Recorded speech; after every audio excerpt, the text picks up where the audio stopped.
Yesterday, Jack messaged me saying, I'm speaking at my cousin's wedding this weekend in front of 140 people. I'm pretty nervous, and my missus said my vocal variety is crap. Have you got any suggestions? And I met Jack a year ago at Toastmasters, but today I woke up with a message which I was pretty shocked about because I didn't think the transformation would be that quick. And he said, this drill has really helped me. I did a practice run with my kids and he loved it. And that's why in this video, I'm going to show you exactly how I showed Jack to transform the sound of your voice so you can feel more confident when you've got to speak in front of other people. But before I get into that, if you are really dedicated to improving your public speaking skills, I highly recommend you get this poster right here. It's completely free, it is the link below, and I will send you 30 ways that you can improve your confidence when it comes to any sort of public speaking environment. Now let me explain why Jack's wife has probably said his vocal variety is crap. Basically, she has said, you sound boring, people won't want to listen to you. Now, I want you to think of your favorite food. Like for me, it would be spaghetti bolognese. That's my go-to choice when I've got to make any sort of food at home. Now, I just want you to picture making that food tonight and you eating that food and you loving that food, you getting excited about that food. Now imagine you had to eat that for breakfast the day after, then lunch, and then dinner the day after, then the day after that, and the day after that, and you had to eat it for 7 days straight. Now, your favorite food is probably slowly becoming the food that you start to hate because you're having it over and over again. Like if I had spag bol every single day of the week, I would start to hate it. I'd be like, get that spag bol out my face now. I don't want it. But if I started having some rice and chicken, some salmon, some beef, roast dinner, and you started mixing up your diet, that favorite food would be your favorite food because you've created contrast with your diet. It's the same with communication. You could have an engaging voice, but if it stays at the same rate, the same default pace, tonality, that's all the technical aspects of the foundation of the voice, which we're going to get through later in the video. But if you keep that default voice, no matter how it is, it's going to be boring to the people listening. But here's one problem that most people come to realize is that when they try to change their voice and create that contrast and maybe go really high in their pitch, they start to feel cringy. Soon as they do something that they've not done before, they think, oh, that's not me, that doesn't sound like me. But it's come out your mouth, so it is you. The only thing you've done is something that you're not familiar with. So it's not cringy, you're just unfamiliar with using that type of voice, changing your voice like that. And then it makes you feel cringy, it makes you feel a little bit small, especially when you do that in front of friends which have known you your whole life and you speak at the same rate, the same default rate, and then suddenly you have to change it. It makes people think, oh, what are you doing? Why are you acting phony? But really, you're just not familiar with that sort of voice, with that sort of angle of your voice, that perspective of your voice. And now I'm going to go through the technical aspects to improving your vocal variety. Is pausing. Now, people say you should have a short pause and a long pause. But really, if you're going to ask a question, for example, what did you have for dinner? I'm going to pause enough to allow you to think about that and answer that. So if we're actually speaking and having a conversation, I'm going to go, what are you going to have for dinner?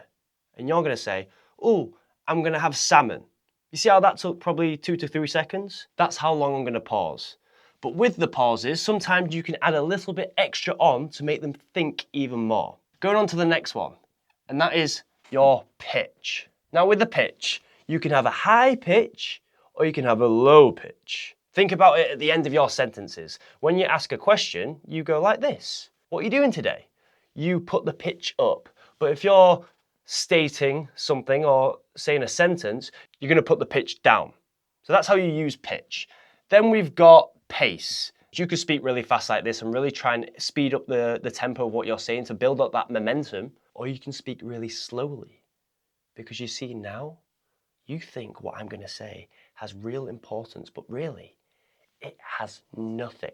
You see, I've kind of used that as a verbal highlighter. Then after pace, we've got the volume. I kind of used a little bit of an example then, but obviously, you've got high volume, you've got low volume. And then after that one, the final one is tonality. Tonality is the emotion behind your voice. So we've got 5 ones there. Now the emotions behind your voice are like happy, sad, curious, disappointed, angry. That's the sort of tonalities that I'm thinking of when I'm communicating. There is one more core foundation, which is your fillers, but when it comes to vocal variety, that is not important. But how can you actually implement this? And remember, if you're really serious about improving your public speaking skills, check out the links below, free resources, and I do recommend the top one. You want to find a good default rate for your pause, your pitch, your pace, your volume, and your tonality. Once you've got that, we can then create the contrast. Because let's take one for example. Let's take the volume. If you speak like this when you're communicating, you don't really have a good default rate. So if you want to go lower, it's very hard. And if you want to go louder, people think you're shouting. So you want to find a good default rate, just like this. I say about a 6 out of 10, because then you can vary up the contrast. And that is the same with the pace, the pitch, the pauses, and the tonality. Now, once you have that, to keep it simple, we're going to have a high, and we're going to have a low. I'm going to change my colour pens. You'd be speaking at your default rate, then you might go up to the high, then you might go back to your default, then you might go to your low, then you might go back to your default, stay there for a bit, then change it, then change it again, then change it again. And it's this change between these 3 levels that really gets people engaged. And I like to look at contrast in these 2 ways. The audience expects one thing, and you do something else. That is also contrast. So when you do that with your communication, you also engage them in. But it's all good knowing the concept of contrast and these core foundations. How can you actually apply it so you can get the same results as Jack and transform your voice in just one day? And just a side note, this is the results Jack got off one day. Imagine if he does this every single day leading up to the wedding he's got at the weekend. Or imagine he did this for the next 30 days or the next 60 days. He's gonna feel so much confidence in his own voice, in using his voice. And this is the exercise that I gave Jack. Because you know when you're trying to lose weight and someone gives you so many exercises that you need to do, sometimes the amount of exercises overwhelm you so much that you don't even do it in the first place. And I know Jack has kids. So I wanted to incorporate what he already does, because he's a busy man, he's a businessman, he's got kids, he's got a wife, he's got things to do. He doesn't want to spend 2 hours a day in a room working on his communication. So I gave him a task that he's already doing. The only difference is I gave him a focus for this task. And that is when he's reading to his kids. Now, if you don't have kids, you can just get a children's book and read it to yourself. But because Jack has kids, he can read it to his kids. And with this, you're gonna over-exaggerate all the core foundations, the pause, the pitch, the pace, the volume, and the tonality. Because if you read in a default voice and you stay there, are you going to engage the kid? Probably not. Are you gonna engage your kid? Probably not. The only way that you're gonna engage any sort of kid, I don't know why I say any sort of kid, it's because I don't have children, but the only way that you're gonna engage your children is by being engaging, by changing up, by creating that contrast. But this is the most important part. When you are creating that contrast, I want you to take a mental note. Get familiar with using that voice. Because then, when it comes to using it in a certain situation, it doesn't feel cringe anymore.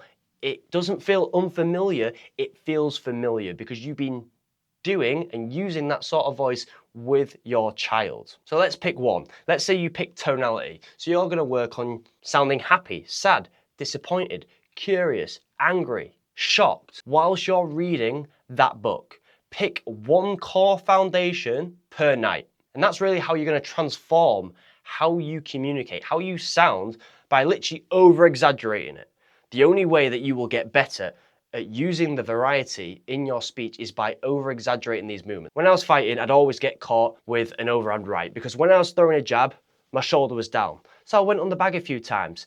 I just put a few jabs out and I thought, sweet, sorted. I went to sparring, next day, bang, I still get caught. It's because I didn't over-exaggerate these movements. The day after, I worked with my coach and he made me go about 2 miles an hour just doing this, to over-exaggerate the movements, the positioning of my shoulder, how my feet were. So when it came to sparring, I was used to those movements because I over-exaggerated those movements. And then I was throwing the jab like normal.